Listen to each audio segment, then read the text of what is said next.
আজকের দিনটা ছিল খুবই মন খারাপের একটা দিন, কেননা শেষবারের মতো এবারে আমরা পাহাড়কে দেখে সকালটা শুরু করছি। আজকে ছিল ফেরার দিন, তাই বললাম মন খারাপের দিন। তো শেষবারের মতো এবার দেখে নাও তোমরাও পাহাড়, তার সাথে সাথে আমরাও দেখিনি। আজকে খুব ভোরে উঠিনি, মানে উঠেছিলাম একবার, উঠে দেখি সবটাই সাদা, কিচ্ছু দেখা যাচ্ছে না। ওখানে ভিডিও করার মতো কিছু ছিল না, এতটাই মেঘ ছিল।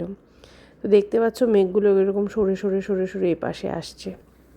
তারপর যখন উঠলাম তখন দেখলাম মেঘগুলো আস্তে আস্তে আস্তে আস্তে কাটছে। তাই ভাবলাম যে না, এবার ভিডিওটা শুরু করি। আর অন্যান্য দিনের থেকে আগের দিন রাত্রেবেলা ঘুমটাও একটু ঠিকঠাক হয়েছিল, ঘুমটাও একটু দেরিতে ভেঙেছিল। আর দেখো, আর খানিকক্ষণ পরে পুরোটাই মেঘে আবার ঢেকে গেল। ঢেকে গিয়ে কেউ বলবে পেছনে পাহাড় আছে, মনে হচ্ছে ওটা আকাশ আর পাহাড় একসাথে মিশে গেছে। তো যাই হোক, আমরা যেদিন ফিরি সেদিন ওয়েদারটা খুবই খারাপ ছিল। আমরা মানে আস্তে আস্তে যখন নিচের দিকে নামছি দেখতেই পাবে খুব বৃষ্টিও পেয়েছি। কিন্তু এক অসাধারণ মানে অপূর্ব দৃশ্য, যে কখনো কখনো মেঘ, কখনো কখনো মেঘটা পুরো সরে গায়ের সঙ্গে মিশে যাচ্ছে আর পাহাড়টা দেখা যাচ্ছে। দেখতে পাচ্ছ, এই যে যখন তোমাদের এই ভিডিওটা আমি করছিলাম তখন পুরো আমাদের ব্যালকনি, মানে যেখানে দাঁড়িয়ে আমি এখন ভিডিও করছি সেখানে পর্যন্ত পুরো আমাদের মেঘ চলে এসেছিলো। আর এই যে মেয়ে উঠে ব্রাশ করছিল, স্বর্ণাও বসেছিল। তো আমরা রেডি হয়ে তাড়াতাড়ি করে স্নান ধান সেরে নিচে ব্রেকফাস্ট টেবিলে চলে এসেছিলাম, কারণ আমাদের তাড়াতাড়ি বেরোতে হবে। তো আমাদের ছিল ব্রেড, ডিমের অমলেট, আর ওইদিকে কণিকাদিরা প্যাক করে নিয়েছিল, কারণ কণিকাদিরা অত সকালবেলা খেতে পায় না। তাই সহনারা আর আমরা ভাবলাম গরম গরম একেবারে খেয়েই নিই, আবার প্যাক করে নেব না, বাইরে যদি কিছু ইচ্ছে করে তখন খেয়ে নিতে পারবো। আর এমনিতে এরকম ওয়েদার একেবারে ঠান্ডা হয়ে যাবে। একরাশ মন খারাপ নিয়ে কালিম্পং ছেড়ে আমরা এবার নিচের দিকে রওনা দিয়েছি। তবে হ্যাঁ, ছাড়ার আগে আমরা একটু যাব, লাভা ভিউ পয়েন্ট দেখব, আর তার সাথে আমাদের দেখার কথা ছিল ঋষভ। তো ঋষভে আগে গিয়েছিলাম আমরা, যদিও সেদিন কিছুই দেখতে পাইনি। ঋষভ থেকে কাঞ্চনজঙ্ঘা খুব পরিষ্কার দেখা যায়। প্রথমবার যখন ঋষভে যাই অনেক বছর আগে, বিয়ের পর, তখন ঋষভ থেকে কাঞ্চনজঙ্ঘাকে খুব পরিষ্কার আমরা দেখেছিলাম। কিন্তু এই তো ওয়েদারের অবস্থা, যেতে যেতেই বুঝতে পেরেছিলাম, ইনফ্যাক্ট সকালবেলাতেই বুঝতে পেরেছিলাম কোনোভাবেই দেখতে পাবো না কাঞ্চনজঙ্ঘা। সেরকমই আমরা ওখানে গিয়েছিলাম, গিয়ে মেয়েরও শরীরটা খুব খারাপ হয়ে গেছিলো। দেখা সেভাবে কিছুই হয়নি, একটা দুটো ছবি তুলে আমরা চলে গেছিলাম আবার লাভা ভিউ পয়েন্টে। কিন্তু ঋষভ যাওয়ার পথে এত সুন্দর যে রাস্তাটা আমরা অনুভব করতে করতে গেছি, মাঝখানে দাঁড়িয়েছি, ছবি তুলেছি, রিলস বানিয়েছি, ভিডিও করেছি, এটাতে আমরা অনেক আনন্দ পেয়েছি। কারণ এই আনন্দটা, এই যে পাইন ফরেস্টের মাঝে মাঝে মেঘে ঢেকে যাচ্ছে, মেঘ গায়ের মধ্যে চলে আসছে, এটা আবার আকাশ পুরো পরিষ্কার থাকলে এই দৃশ্যটা আবার দেখতে পেতাম না। মানে পাহাড়কে তুমি যে রূপে দেখবে সেই রূপেই পাহাড় সুন্দর। সে যখন বৃষ্টি হচ্ছে তখনও পাহাড় সুন্দর, যখন রোদ উঠছে তখনও পাহাড় সুন্দর, যখন মেঘ থাকছে তখনও পাহাড় সুন্দর, সকালেও সুন্দর, বিকেলেও সুন্দর, দুপুরেও সুন্দর, রাতেও সুন্দর। এরম একটা ব্যাপার, সত্যি পাহাড়ের এক অসাধারণ দৃশ্য। তো যাই হোক, এখানে তো সবাই ছবি তুলেছিল, আমরাও তুলেছিলাম, আই লাভ ঋষভ। তো এখানে এসে মামের একটু শরীরটা খারাপ হওয়াতে প্রথমেই আমরা একটু দৌড়োদৌড়ি করেছিলাম মামকে নিয়ে। তো তারপরে এসে দেখলাম সবাই চা খাচ্ছে, আমাকেও বলেছিল, মামকেও বলেছিল চা খাওয়ার কথা, বাট খাইনি আমরা কেউ চা। দেখতেই পাচ্ছ এখান থেকে কিছু দেখা যাচ্ছে না, পুরো একদম মেঘে সমস্ত কিছু ঢাকা। তারপরে আমরা নিচের দিকে নেমে চলে এসেছিলাম লাভা ভিউ পয়েন্টে। এখান থেকে খানিকটা পরিষ্কার আকাশ, রোদ উঠেছে, আর রোদের বেশ তাপ ছিল যে সময় আমরা এই লাভা ভিউ পয়েন্টে এসেছিলাম। তাও খানিকটা একটু ছবি টবি তোলা গেছে, একটু পাহাড় দূরে বোঝা যাচ্ছে, তাও দেখো কতটা মেঘাচ্ছন্ন, মেঘের ঢাকা পাহাড়। তো যাই হোক, মন তো প্রচণ্ড খারাপ, আর যখন ভয়েস দিচ্ছি তখন আরও খারাপ, কারণ এখন তো বাড়িতে বসে আছি, তখন তো তবু ওখানে ছিলাম, কয়েক ঘন্টার জন্য পাহাড়কে উপলব্ধি করতে পেরেছিলাম। আর একটু নিজেকেও দেখিয়ে দিলাম, দেখতেই পাচ্ছ, হাসতে তো হবে, কিছু করার নেই, সবাইকেই নিজের কর্মজীবনে ফিরতে হবে, নিজের যেটা গন্তব্যস্থল সেখানে ফিরতে হবে, তাই আমাদেরকেও ফিরতে হয়েছে। আর এই যে ভিউ পয়েন্টটা দেখো, পাইন গাছ দেখে, পাইন ফরেস্ট দেখে না লেপচা জগৎকেও ফিল খাইয়ে দিয়েছে, সত্যিই তাই।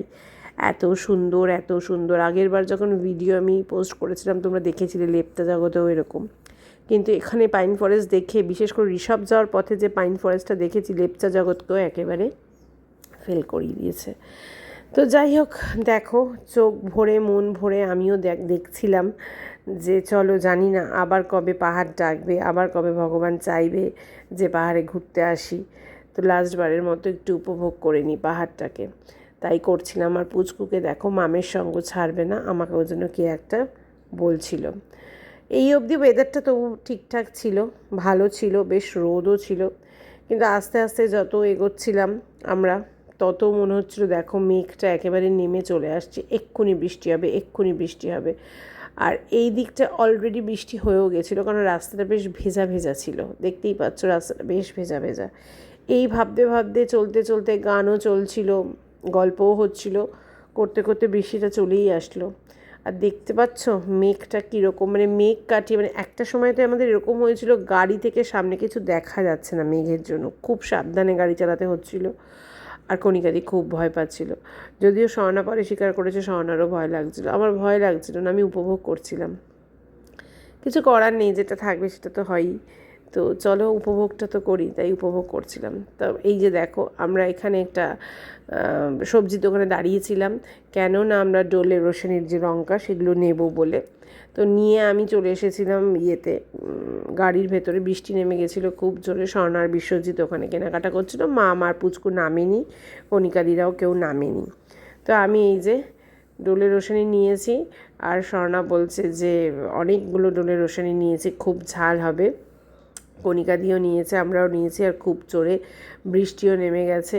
আর আমরা একটু ভাবছিলাম তখন যে চলো ঠিক আছে একটু তাড়াতাড়ি যাই, একটু আমরা আরেকবার হংকং মার্কেটে একটু ঢু মারতে যাব, কারণ আগের দিন হংকং মার্কেটে অনেক জিনিস কিনেছি। তারপরে ভাবলাম মায়ের জন্য আরেকটা আমি ওই কী বলে যেন ওটাকে, কমফোর্টার ঠিক নয়, কাঁথার আরেকটা কাঁথার আরেকটা আপডেট ভার্সন দোহার বাপিনের জন্য একটা নিয়েছিলাম, ইয়ের জন্য একটা নেব, হাতে করা না, এটা মেশিনেই করা, তবে কমফোর্টারের মতো ওরকম ফোলা নয়, তাই দোহারই বললাম আমি। মায়ের জন্য একটা নেবো। অ্যাকচুয়ালি মা এতটাই সবসময় দিয়ে আসে, দিয়ে দেয় করে, তো মায়ের জন্য তো সেভাবে কিছু করতে পারি না। তা গেছি যখন, এবার মন ভরে মায়ের জন্য অনেকগুলো জিনিস নিয়ে এসেছি। মায়ের জন্য একটা বড় ছাতা এনেছি, মায়ের জন্য দোহার এনেছি, তারপরে মায়ের জন্য আরেকটা কী এনেছিলাম যেন, এই মুহূর্তে মনে করতে পারি না এত কিছু। মায়ের জন্য অনেকগুলো জিনিস এনেছি। তো বাপিনের জন্য তো একটা দোহার এনেইছি, পিঙ্কের দোহারটা অনেকদিন ধরেই দেবো করছিলাম। ও হ্যাঁ, মায়ের জন্য আবার স্কার্ফ এনেছিলাম। তো যাই হোক, নিজেদের জন্য এনেছিলাম, মায়ের জন্য এনেছিলাম, তারপর টুকিটাকি ফ্রিজ ম্যাগনেট এনেছিলাম এই গিফট পারপাস, আর কিছু ক্রকারি আমি নিয়েছিলাম, সেগুলো তোমাদের সাথে আমি কোনো একটা শর্ট ভিডিওতে নিশ্চয়ই শেয়ার করব। অ্যাকচুয়ালি আমি কী কী কিনেছিলাম আমার জন্যই ম্যাক্সিমামটা কিনেছিলাম, আর মায়ের জন্য। তো যাই হোক, ওখানের বৃষ্টি দেখে আমরা আস্তে আস্তে আস্তে আস্তে পাহাড় ছেড়ে নিচের দিকে নামতে শুরু করেছি। বেশ অনেকটাই নিচে নেমে চলে এসেছি, কারণ এই সময় আমরা প্রায় শিলিগুড়ির কাছাকাছি ছিলাম। তো এরপরে আমরা লাঞ্চ করে নিলাম, প্রত্যেকেরই ভীষণ খিদে পেয়েছিল। মেয়ে বললো দুপুরবেলা আর ভাত খাবে না, তো বললো ফ্রাইড রাইস খেয়ে নেবে, মিক্সড ফ্রাইড রাইস, আর দোকানটায় পাওয়াও যাচ্ছিলো, গরম গরম বানিয়েও দিচ্ছিল। তো আমরা 2 plate mixed fried rice order করেছিলাম, আমি আর মা ওটাই খেয়ে নিলাম, স্বর্ণাও তাই অর্ডার করেছিল। বিশ্বজিৎ ভাত খেয়েছিল, কণিকাদির ছেলেও ফ্রাইড রাইস খেয়েছিল, দাদা ভাত খেয়েছিল, এইভাবে মিলিয়ে মিশিয়ে সবাই খেয়ে নিয়েছিলাম। তো এই যে অনেক পরে আমাদের চা বাগান চলে এসেছে, ডুয়ার্সের মধ্যে দিয়ে আমরা ফিরছিলাম, দেখতেই পাচ্ছ রাস্তাটা দেখে প্রত্যেকেরই চেনা চেনা। তো ওয়েদার খুব খারাপ, তবে এখানে আসার পর কণিকাদি, স্বর্ণা তারা একটু ফিল বেটার আর কি, কারণ ওরা খুব টেনশন করছিল, রাস্তাটার এরকমই অবস্থা ছিল, এত জোর বৃষ্টি হচ্ছিল, এত মেঘ ছিল। তো ডুয়ার্সের মধ্যে দিয়ে, ডুয়ার্সে তখন আমরা ঢুকিনি, তখন আমরা আরেকটু ওপরে ছিলাম, পুরোপুরি সমতলে নামিনি।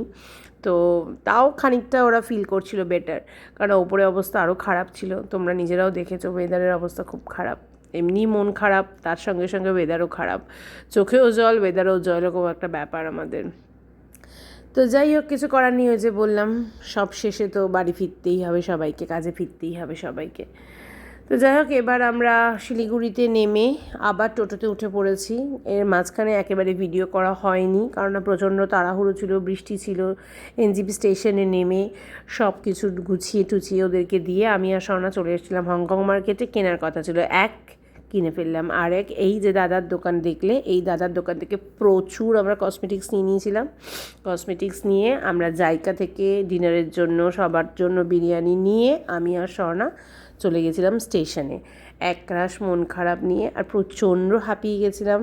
সকালবেলা সেই বেরিয়েছিলাম আমরা প্রায় 8টা 8:30 নাগাদ। তারপর থেকে টানা আমাদের চলছিল লোহার ফোহার সমস্ত কিছু নিয়ে, প্রচুর কসমেটিক্স নিয়ে, একরাশ মন খারাপ নিয়ে, শেষবারের মতো হংকং মার্কেটকে টাটা করে জায়গা থেকে বিরিয়ানি নিয়ে সোজা আমরা চলে গেছিলাম স্টেশনে। উঠে পড়েছিলাম ট্রেনে, এই যে কোক সঙ্গে বিরিয়ানি, একরাশ মন খারাপ, সব কিছু নিয়ে আমাদের আজকের ব্লগটা শেষ হচ্ছে। এখানেই ঘোরার ব্লগ শেষ, এরপর থেকে আসবে বাড়ির ব্লগ। টাটা।